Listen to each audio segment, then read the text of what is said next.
Di balik tokoh wayang, Semar ternyata Sunan Kalijaga. Sisipkan pesan karakter sosok sesepuhnya. Portal Majalengka 5, Januari tahun 2023, jam 11:30 WIB penulis, Subadi, editor, Andra Diatama. Pertunjukan kartun pertama yang digelar di dunia adalah wayangnya Sunan Kalijaga. Dulu di masa Majapahit, wayang memiliki bentuk beber. Bentuk wayang beber itu adegan yang digambar secara natural. Orang digambar seperti manusia pada umumnya. Wayang beber sudah ada sebelum wayang Sunan Kalijaga. Pertunjukan wayang ini hanya dapat memuat 12 orang penonton. Dalam hal ini seorang dalang bertugas membentang gambar adegan tersebut, sambil menggeser-geser gambarnya untuk menciptakan kesan hidup adegan. Sambil dirinya bercerita, hal yang dilakukan dalang cukup ribet dan tidak praktis. Karena itu oleh Sunan Kalijaga kemudian diubah. Untuk memudahkan pertunjukan wayang, beliau kemudian membuat wayang yang berbeda.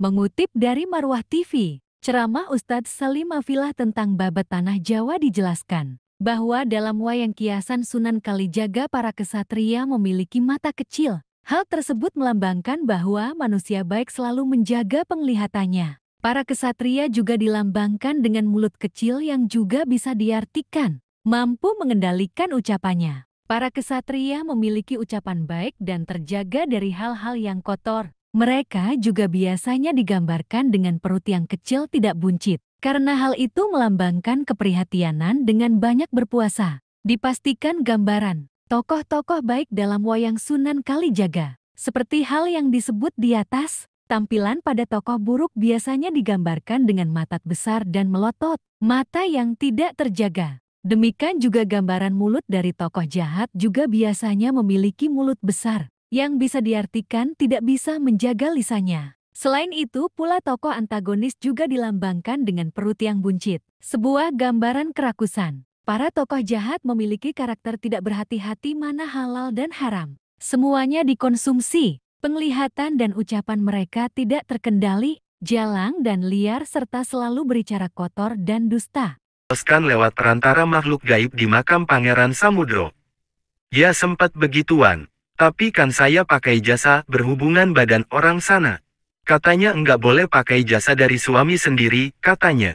Menurut dia, ritual nyeleneh itu dilakoninya selama 7 kali berturut-turut pada Kamis Pahing, Jumat Pon, Jumat Kliwon dan saat malam 1 Suro tiba. Ritual seks selama 7 kali harus dilakukan dengan pria yang sama saat pertama kali berhubungan badan dengannya.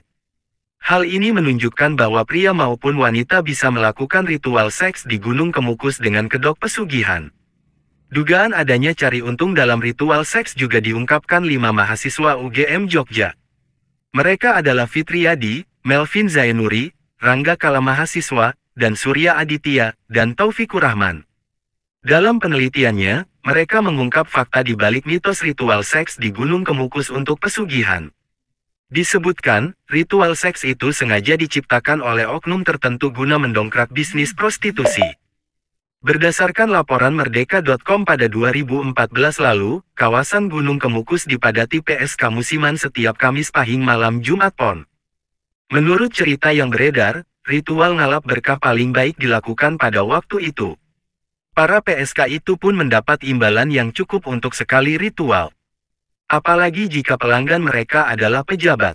Ritual seks bebas itu dilakukan di penginapan yang berada di sekitar Gunung Kemukus. Jika tidak sedang melayani tamu, para PSK itu biasanya mangkap di tempat karaoke di bawah gunung. Akibat populernya ritual seks, sejumlah warga mendirikan penginapan hingga tempat hiburan di lokasi tersebut. Menanggapi hal itu, Pemkab Sragen secara resmi menutup segala aktivitas yang berhubungan dengan ritual seks dan prostitusi di Gunung Kemukus dan menggagas penataan objek wisata tersebut. Penataan objek wisata religi Gunung Kemukus di Sumberlawang, Sragen, Jawa Tengah, ternyata masuk rencana strategis pengembangan pariwisata nasional. Proyek The New Kemukus meliputi sejumlah pekerjaan fisik seperti revitalisasi dermaga, waterfront park, penataan jalan, panggung budaya, landscape taman, jalur pejalan kaki dan pesepeda, wisata perahu, kios souvenir, area parkir hingga shuttle service. The New Kemukus juga akan dilengkapi gerbang barong, plaza penerima, klinik kesehatan dan lain-lain. Sendang Ontrowulan dan makam Pangeran Samodro juga akan ditata kembali menyesuaikan dengan konsep pekerjaan fisik tersebut. Harapan Sunan Ngerang. Saya akan berusaha mengambil Diajeng Roroyono dari tangan Pathakwarak, ujar Sunan Muria menyatakan kesanggupannya. Maka berangkatlah Sunan Muria ke Keling. Hanya saja, di tengah perjalanan Sunan Muria bertemu dengan Kapa dan Gentiri, adik seperguruan yang lebih dahulu pulang sebelum acara syukuran berakhir. "Mengapa Kakang tampak tergesa-gesa?" tanya Kapa, merasa heran melihat Sunan Muria berlari cepat menuju arah Keling.